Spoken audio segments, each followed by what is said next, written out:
Welcome to Fake Series number 4. এইযোৰ হৈছে spiky শ্বুজ। এই শ্বুজযোৰ সাইবেৰিয়ান হান্টাৰে 18শ শতাব্দীত ব্যৱহাৰ কৰিছিল আৰু এই শ্বুজযোৰ পিন্ধি তেওঁলোকে ভালুকক শিকাৰ কৰিছিল। হয়, এই শ্বুজযোৰ ব্যৱহাৰ কৰা এটাই উদ্দেশ্য আছিল যাতে তেওঁলোকে শিকাৰো কৰিব পাৰে আৰু যাতে দেহাত তেওঁলোকৰ কোনো ধৰণৰ আঘাতপ্ৰাপ্ত নহয়। আৰু এই ফুলবিধৰ নাম হৈছে এমৰফোফালুছ। এই ফুলবিধ পৃথিৱীৰ ভিতৰতে ডাঙৰ ফুল হয় আৰু এই ফুলবিধৰ ৰিয়েল ফেক্টটো হৈছে যে এই ফুলবিধ 40 বছৰৰ মূৰত মাত্ৰ এবাৰহে ফুলে, তাকো মাত্ৰ 3 বা 4 দিনৰ কাৰণেহে। আপুনি এই ফটোখন যে দেখিছে, এই ফটোখন আপুনি কাৰ ভাবিছে? আপুনি ঠিকেই ভাবিছে।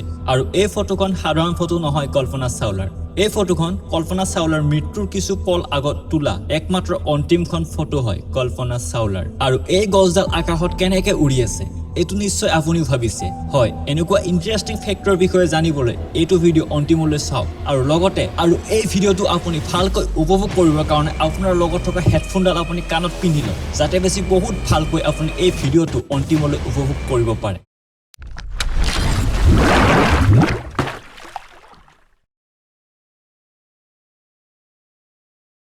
Number 14 এটা ব্ৰিটিছ ভাটৌ আছিল যাৰ নাম আছিল নাইজেল। এই ভাটৌটো এদিন হঠাতে নোহোৱা হৈ গ'ল। তাৰে ঠিক 4 বছৰৰ মূৰত আকৌ ভাটৌটো পালে আৰু যেতিয়া এই ভাটৌটো পালে, কিন্তু এই ভাটৌটো আছিল ব্ৰিটিছ ভাটৌ, কিন্তু যেতিয়া এই ভাটৌটো পালে তেতিয়া এই ভাটৌটোৰ মুখত এটাই ভাষা ফুটিছিল আৰু সেই ভাষাটো আছিল স্পেনিছ। Number 13 এইখন ফটো সাধাৰণ ফটো নহয়, এইখন ফটো হৈছে মাউণ্ট এভাৰেষ্টৰ ছায়াৰ ফটো। হয়, এইটো হৈছে মাউণ্ট এভাৰেষ্টৰ ছায়া আৰু এই ছায়াৰ প্ৰভাৱ 50 কিলোমিটাৰ দূৰলৈ পৰে। Number 12 আৰু সেলফিছ নামৰ এটা প্ৰজাতিৰ মাছ আছে আৰু এই প্ৰজাতিৰ মাছবিধে নিজৰ মনৰ ইচ্ছা অনুযায়ী নিজৰ গাৰ ৰং সলনি কৰিব পাৰে। হয়, আপুনি ঠিকেই শুনিছে, নিজৰ ইচ্ছা অনুযায়ী নিজৰ গাৰ ৰং সলনি কৰিব পাৰে।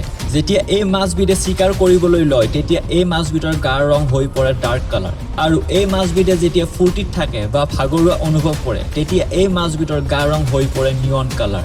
Number 11 জাৰ্মানীত এখন গাঁও আছে আৰু এই গাঁওখনৰ নাম হৈছে ফিজিৰি আৰু এই গাঁওখনত 1520 পৰা এতিয়ালৈকে এই গাঁওখনত থকা ভাড়াৰ মূল্য একেই আছে। হয়, মাত্ৰ $1 আৰু এতিয়া পৰ্যন্ত এই ঠাইত এই গাঁওখনত মাত্ৰ ভাড়া হৈছে $1। Number 10 সিংহক যেতিয়া সিহঁতৰ সন্তানে কামুৰে তেতিয়া সিংহই এনেকৈ এক্টিং কৰে। হয়, কাৰণ সিংহই উৎসাহ দিবলৈ এনেকৈ ভাওনা কৰে। যেতিয়া সিহঁতে ডাঙৰ হৈ চিকাৰ কৰিব তেতিয়া যাতে সিহঁতে নিৰ্ভয়ে আৰামত চিকাৰ কৰিব পাৰে। Number 9 আপুনি স্পেচ ষ্টেচনৰ কথা জানেনে? হয়, স্পেচতো ষ্টেচনৰ দৰে এটা ষ্টেচন আছে য'ত 24 ঘণ্টাই বৈজ্ঞানিক থাকে, মহাকাশ যাত্ৰী থাকে। আৰু এই স্পেচটো বনাওঁতে কিমান টকা খৰচ হৈছে আপুনি অনুমান কৰিব পাৰেনে? আৰু এই ষ্টেচনটো বনাওঁতে কিমান টকা খৰচ হৈছে আপুনি অনুমান কৰিব পাৰিবনে? এই ষ্টেচনটো বনাওঁতে $160 মিলিয়ন খৰচা হৈছে, আমাৰ ইণ্ডিয়ান ৰুপিছত ইমানখিনি হ'ব। Number 8 আপুনি যে এইখন ফটোত দেখিছে এইখন হৈছে এখন স্পেচ হোটেল। হয়, এইখন এতিয়া বনাই থকা হৈছে আৰু অনুমান কৰা মতে এইখন 2025লৈ ইয়াৰ কাম সম্পন্ন হৈ যাব আৰু এইখন হোটেল আৰ্টিফিচিয়েল গ্ৰেভিটিৰ দ্বাৰা বনোৱা হ'ব। Number 7 আপুনি জানেনে এছিয়াৰ ভিতৰত কোনখন চিটিত প্ৰথমবাৰৰ বাবে ষ্ট্ৰীট লাইট বনোৱা হৈছিল? কৰ্ণাটকৰ বাংগালোৰ চিটিত বনোৱা হৈছিল আৰু 1905 চনৰ 5 আগষ্টত এই কাম সম্পন্ন হৈছিল। Number 6 আপুনি জানে যে কুকুৰ প্ৰভুভক্ত হয় আৰু গৰাকীৰ কাৰণে সকলোবোৰ কামেই কৰিব পাৰে, কিন্তু আপুনি এইটো নাজানে যে কুকুৰে 250টা ৱৰ্ড শব্দ মনত ৰাখিব পৰা ক্ষমতা আছে, লগতে 250টা জেষ্টাৰো মনত ৰাখিব পাৰে। Number 5 আপুনি ইণ্ডিয়া আৰু পাকিস্তানৰ যদি বৰ্ডাৰত যায় তেনেহ'লে তলৰ পৰা দেখাত এনেকুৱা দেখি, কিন্তু আপুনি ভাবিছেনে ইয়াক যদি আমি স্পেচৰ পৰা চাওঁ কেনেকুৱা দেখা হ'ব? হয়, স্পেচৰ পৰা চালে ইণ্ডিয়া আৰু পাকিস্তানৰ বৰ্ডাৰ দেখাত এনেকুৱা লাগে, কাৰণ ইয়াতে ইমানেই লাইট আছে যে স্পেচৰ পৰাও ইয়াক অতি সুন্দৰভাৱে সীমাটো দেখিবলৈ পোৱা যায়। Number 4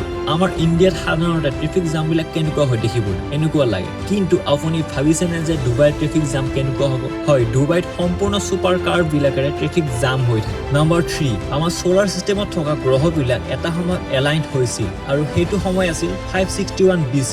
হয়, 561 BCত আমাৰ সৌৰজগতত থকা সকলোবোৰ গ্ৰহ এটা লাইনত আহিছিল আৰু এতিয়া অনুমান কৰা হৈছে যে নেক্সট এনেকুৱা এটা দৃশ্য চাবলৈ পোৱা যাব 2854। Number 2 ব্ৰাজিলত ৱৰ্কাৰ্ছ বিলাকে এটা ঠাইত ফুটপাথত কনষ্ট্ৰাক্ট কৰি আছিল আৰু যিখিনি ঠাইত কনষ্ট্ৰাক্টৰ কাম চলি আছিল সেইখিনিতে এখন গাড়ী থিয় হৈ আছিল যেতিয়া ৱৰ্কাৰ্ছ বিলাকে সেই গাড়ীৰ মালিকজনক যাই ক'লে যে ইয়াৰ পৰা গাড়ীখন অলপ সাইড কৰক তেতিয়া সেই মালিকজনে গাড়ীখন সাইড কৰিবলৈ মানা কৰি দিলে আৰু তেতিয়া সেই ৱৰ্কাৰ্ছ বিলাকৰ খং উঠিল আৰু সেই ৱৰ্কাৰ্ছ বিলাকে তেতিয়া সেই ফুটপাথটোৰ লগতে সেই গাড়ীখনক এটাচ কৰিলে মানে কনষ্ট্ৰাক্ট কৰি দিলে এনে ধৰণে নাম্বাৰ 1 এই গছডাল আচলতে কেনেকৈ উৰি আছে হয় এই গছডাল আচলতে কেনেকৈ উৰি আছে এইটো এটা পেইন্টিং হয় এজন আৰ্টিষ্টে এই গছডাল এনে ধৰণে পেইন্ট কৰিছে যে দূৰৰ পৰা চালে গছৰ মাজৰ অংশখিনি নোহোৱা যেন লাগে আৰু গছডাল আকাশত উৰি থকা যেন লাগে কিন্তু আচলতে এইটো এটা পেইন্টিং হয় thanks for watching the real fact